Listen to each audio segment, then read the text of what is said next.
started off dry this morning, and we're going to keep that way for the next few hours, but there's some big changes on the way. You can already start to see that on satellite and radar.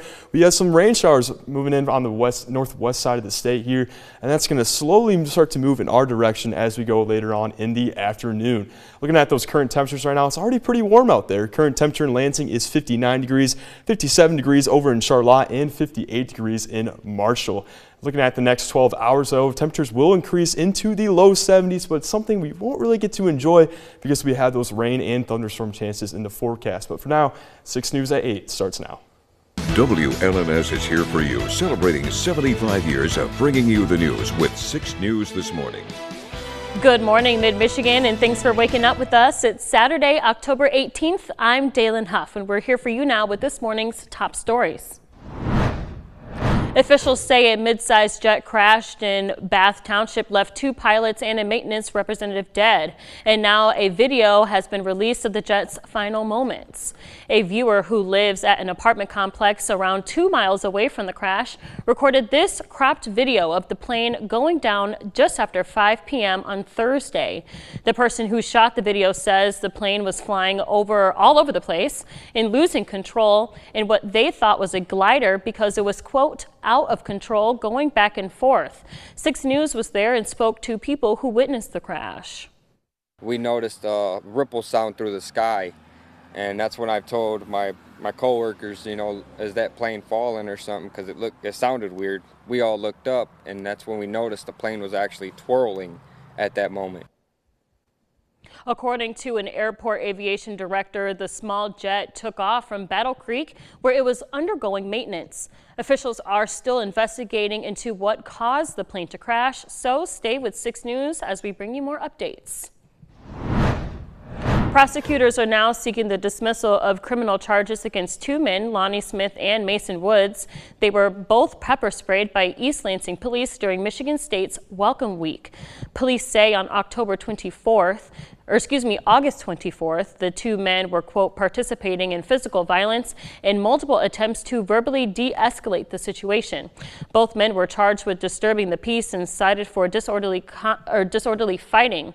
The motion to drop these charges was provided to 6 News yesterday, which also comes after the East Lansing Independent Police Oversight Commission adopted a solution that caused the director of the city attorney to drop the charges.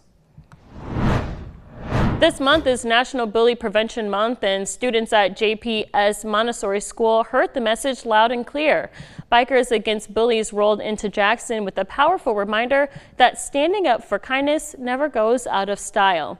The event was organized by parent Japari Anderson, who says she is passionate about uplifting the youth in Mid-Michigan. Jackson chapter liaison Robert Harewood says he started the program 6 years ago after some families reached out to him with issues their kids were having in school. The assembly included educational presentations and a chance for students to answer the question, who is your hero? And a lot of the skits that we do, they dive right in, and the answers that they give would blow your mind. You don't, especially the younger kids, you don't expect a lot of adult answered questions the way they answer them like we got today. Harwood says the bikers plan to travel to schools in the area to further educate and promote the prevention of bullying. New this morning, we have a missing persons alert from the Ingham County Sheriff's Office. On your screen is 18-year-old Jordan Summer Bath from Delhi Township. They say she's 5'11" and was last seen near North Eifer and McHugh Roads.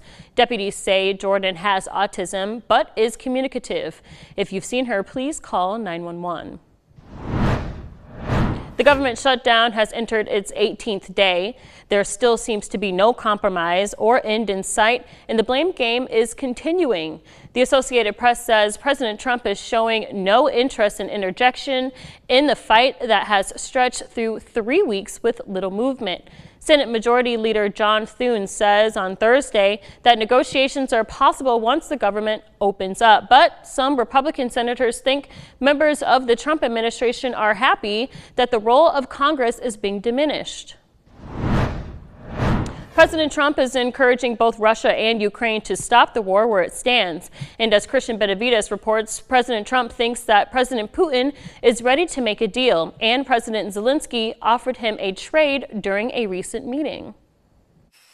President Trump arrived in Florida Friday, where he's spending the weekend after hosting Ukrainian President Vladimir Zelensky at the White House. Trump called for an end to the war between Russia and Ukraine. And we had a very good meeting, very cordial meeting. In my opinion, they should stop the war immediately.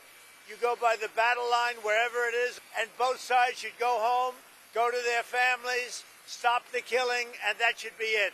During their meeting, Zelensky and Trump discussed the potential for Ukraine to receive these long-range Tomahawk missiles, capable of striking up to 1,500 miles into Russian territory. Ukraine offered to trade for them. We need ceasefire. Even now, you see in the Middle East, it's very difficult to hold ceasefire. Everywhere, in every war, it's very difficult.